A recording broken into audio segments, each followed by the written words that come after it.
আসলে পুপুলের জন্মদিনের দিন আমার একটু কাজে বেরিয়ে যেতে হলো। আই এম সরি, তোমাকে আমি সরি বলে দিতে পারি। আঙ্কেল প্লিজ আমাকে এভাবে লজ্জা দেবেন না। আপনি আমাকে সরি বলছেন, এটা ঠিক নয়। না না না। কেন কেন ঠিক নয়? আমি যদি ভুল করে থাকি তোমাকে সরি বলতেই হবে তো। তাতে তুমি বয়সে ছোট থাকো আর বাবা। দেখো, সব থেকে বড় কথা, আমি তোমাকে অবিশ্বাস করেছিলাম। অবশ্য অবিশ্বাস করতে তুমি সাহায্য করেছিলে আমাকে। পরে যখন পুপুল সব কথা জানালো তখন বুঝতে পারলাম যে তোমাকে শিখিয়ে পড়িয়ে এই বাড়িতে এনেছে।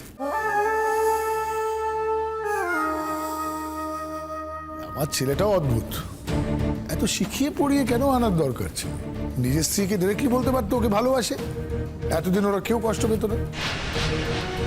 সেই দাদা, পুপুল ওই মেয়েটাকে এত ভালোবাসে, আর ওই মেয়েটাকে না প্রতিশোধ নেওয়ার জন্য কি সব করলো।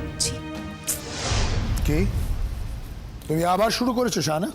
হ্যাঁ, তোমাকে বারবার বলছি এমন কোনো কাজ করো না যাতে অশান্তি আবার দেখা দেয়। তুমি পারো শাহানা।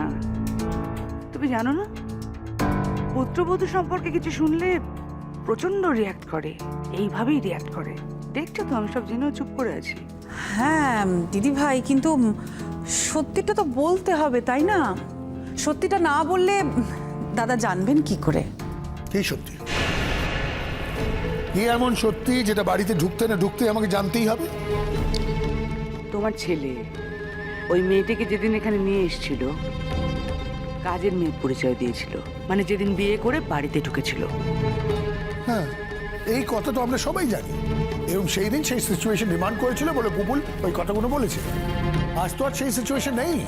না নেই, সেই সিচুয়েশন নেই দাদা, কিন্তু ওই মেয়েটা নতুন করে আবার সিচুয়েশন তৈরি করেছে।